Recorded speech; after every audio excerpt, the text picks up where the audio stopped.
Then the Lord spoke to Job again from the storm. Brace yourself and get ready to answer the questions I will ask you. Are you trying to show that I am unfair? Are you trying to look innocent by saying that I am guilty? Are your arms as strong as mine? Do you have a voice like mine that is as loud as thunder? If so, you can be proud and wear glory and honor like clothes. If you are as powerful as God, then show your anger. Punish those who are proud and humble them. Yes, just look at the proud and make them humble. Crush those evil people where they stand. Bury them all in the dirt, wrap their bodies up, and put them in their graves. If you can do any of these things, then even I will praise you, and I will admit that you can save yourself by your own power. Look at the behemoth. I made the behemoth, and I made you. He eats grass like a cow, but he has great strength in his body. The muscles in his stomach are powerful. His tail stands strong like a cedar tree. His leg muscles are very strong. His bones are as strong as bronze. His legs are like iron bars. The behemoth is the most amazing animal I made, but I can defeat him. He eats the grass that grows on the hills where the wild animals play. He lies under the lotus plants. He hides among the reeds of the swamp. The lotus plants hide him in their shade. He lives under the willow trees that grow near the river. If the river floods, the behemoth will not run away. He is not afraid if the Jordan River splashes on his face. No one can blind his eyes and capture him. No one can catch him in a trap. Can you catch Leviathan with a fish hook? Can you tie his tongue with a rope? Can you put a rope through his nose or hook through his jaw? Will he beg you to let him go free? Will he speak to you with gentle words? Will he make an agreement with you and promise to serve you forever? Will you play with Leviathan as you would play with a bird? Will you put a rope on him so that your girls can play with him? Will fishermen try to buy him from you? Will they cut him into pieces and sell him to the merchants? Can you throw spears into his skin or head? If you ever lay a hand on Leviathan, you will never do it again. Just think about the battle that would be. Do you think you can defeat him? Well, forget it. There is no hope. Just looking at him will scare you. No one is brave enough to wake him up and make him angry. Well, no one can challenge me either. I owe nothing to anyone. Everything under heaven belongs to me.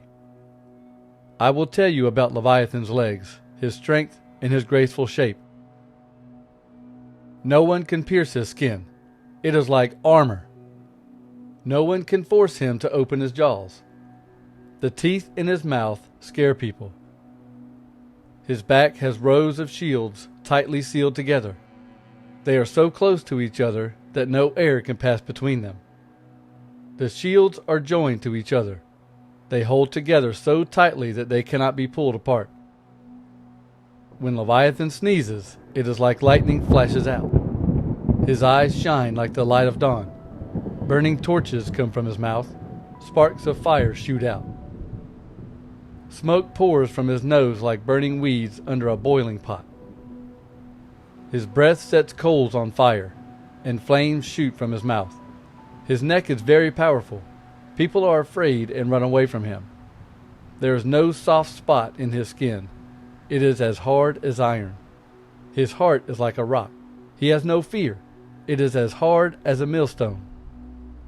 When he gets up, even the strongest people are afraid. They run away when he swings his tail. Swords, spears, and darts only bounce off when they hit him. These weapons don't hurt him at all. He breaks iron as easily as straw. He breaks bronze like rotten wood. Arrows don't make him run away.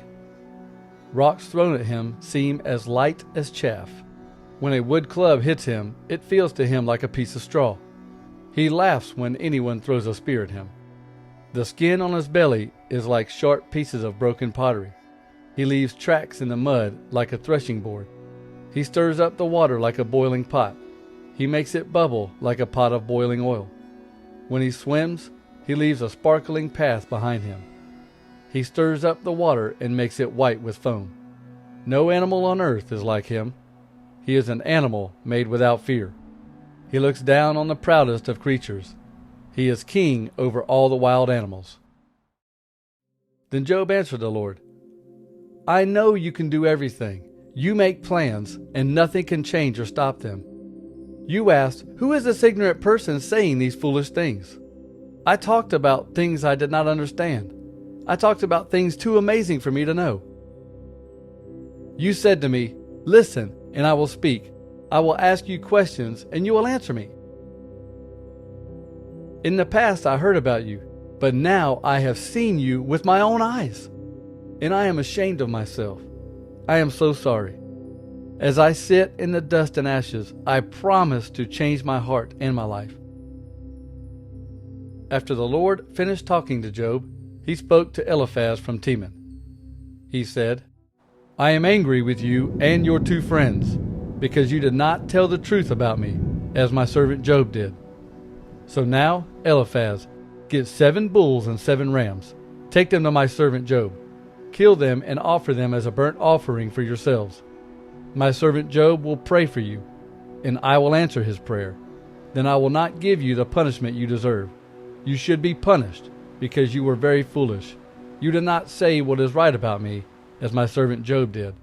So Eliphaz from Teman, Bildad from Shua, and Zophar from Naamah obeyed the Lord. Then the Lord answered Job's prayer. Job prayed for his friends, and the Lord made Job successful again. The Lord gave him twice as much as he had before. Then all his brothers and sisters and all the people who knew him before came to his house. They all ate a big meal with him. They comforted him and were sorry that the Lord had brought him so much trouble. Each person gave Job a piece of silver and a gold ring. The Lord blessed Job with even more than he had in the beginning. Job got 14,000 sheep, 6,000 camels, 2,000 oxen, and 1,000 female donkeys.